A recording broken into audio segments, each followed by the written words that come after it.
Programa Fátima Guimarães. Oferecimento.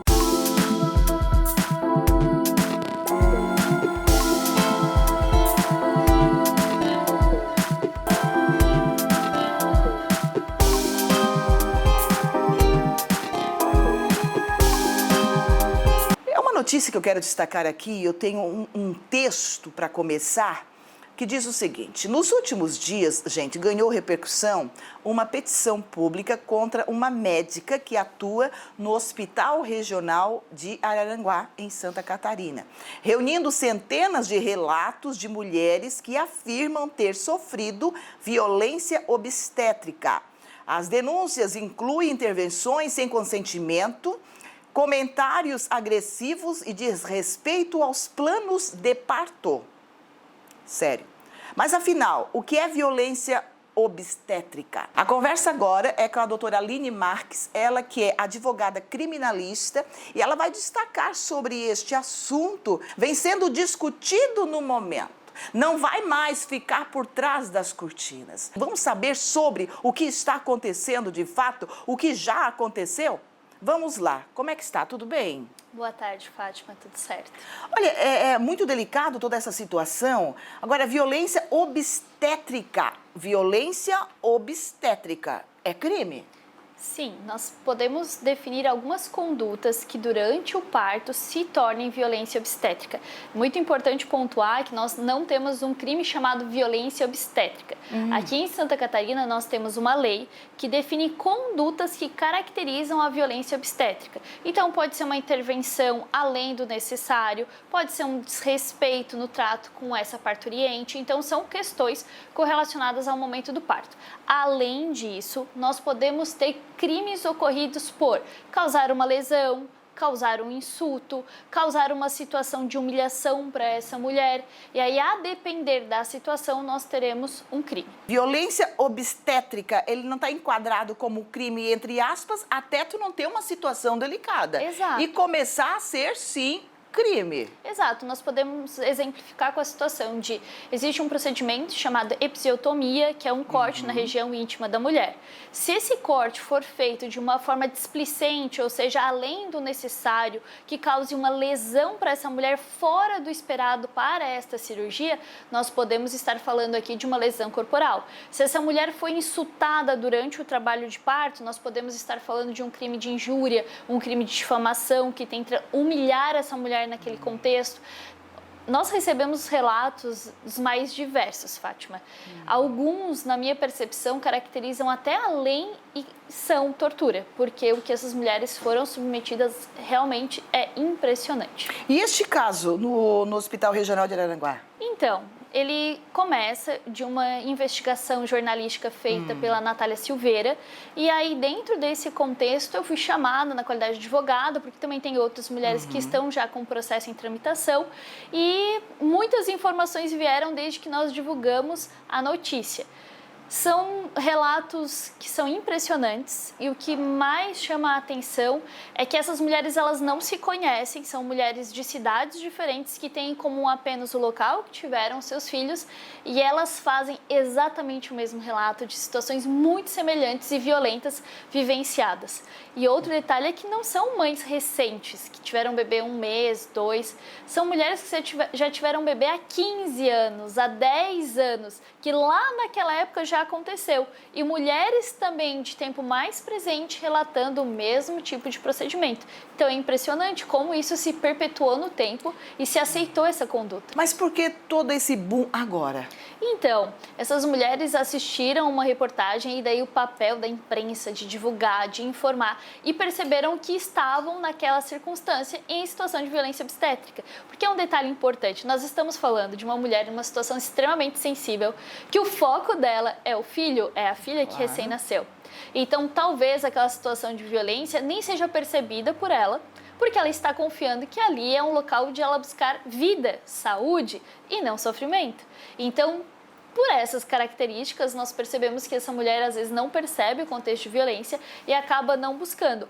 ou busca meios que não resultam em efetivamente um resultado de afastamento, de mudança da situação que está posta. É possível responsabilizar criminalmente os envolvidos? Sim, é possível iniciar um processo criminal em relação às situações, como eu mencionei, por exemplo, pela situação de lesão, pela situação de maus tratos. Mas de isso mulheres. a médica ou o hospital? Nós só conseguimos responsabilizar a pessoa física. Pessoa jurídica, uma empresa, se equiparar ao hospital, nós não conseguimos dar responsabilidade criminal nesse contexto.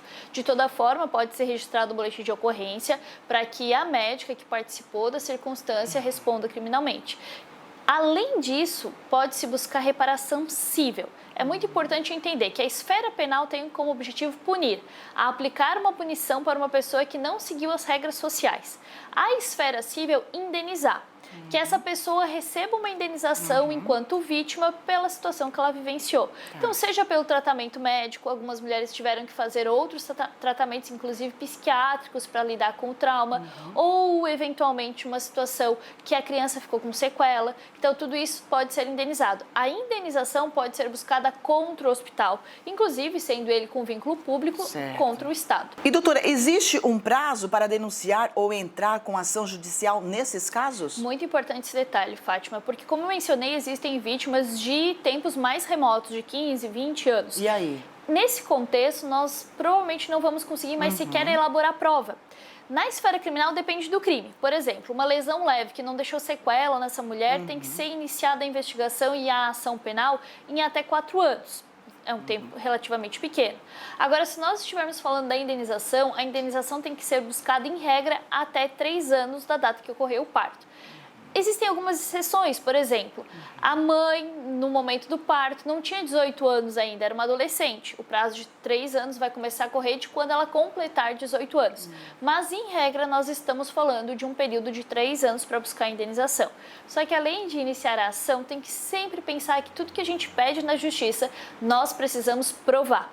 Então, quanto mais longe da data do parto, mais difícil fica a produção probatória.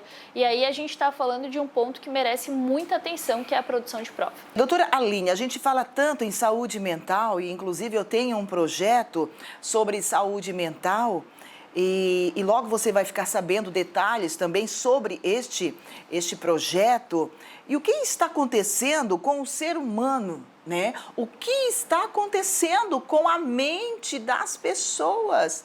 Nós sabemos que uma vez que a mente ela foi afetada, o corpo responde negativamente e aí vai sobrar em alguém também, né? Sim, nós recebemos relatos de mulheres que sofrem esse trauma há anos, que não quiseram mais ter filhos ou que na segunda gestação foram submetidas a um estresse enorme com medo do parto. Então são vivências que refletem em todas as circunstâncias da vida dessa mulher. Já existe para muitas mulheres a depressão pós-parto. Agora imagine a pessoa, a mulher, né, sofrendo durante o parto. Esse tipo de petição pública, como vimos em Araranguá, tem efeitos práticos? Então, pode ser sim um mecanismo de pressão, mas também é muito importante que essas mulheres registrem um boletim de ocorrência para que cada caso tenha a sua investigação individualizada, para que não fique uma regra geral que estão falando, mas não se individualize. Olha, aconteceu isso. E aí outros procedimentos, como denunciar no CRM, isso é muito importante, iniciar a ação civil, para que realmente tenha responsabilização, porque a petição, se ela não for levada à frente, entregue ao Ministério Público, buscar algum órgão, não vai ter um efeito prático. Então é interessante pela reunião, pela motivação para essas mulheres entenderem que não foi só com ela, mas também precisa reverter em um resultado prático.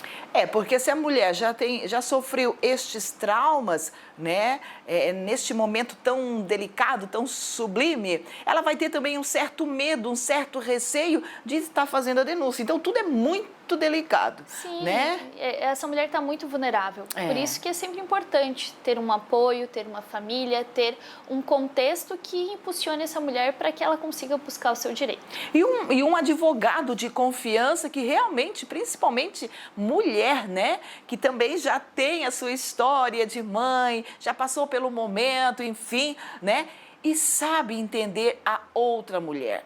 A mulher ela entende a outra mulher. É mais ou menos assim. Tá aí o Insta da doutora Aline Marques, ela que está aqui no nosso programa, te passando um pouco de informação para que você realmente possa se enxergar e se valorizar. Felicidades para você, muito obrigada pela entrevista. Imagina, eu que agradeço. Mulheres, busquem sim os seus direitos, se cuidem e que tenhamos um ambiente realmente sadio para todas nós mulheres. É isso aí. Doutora Aline Marques, aqui no nosso programa é sempre muito bom revê-la. Felicidades a você.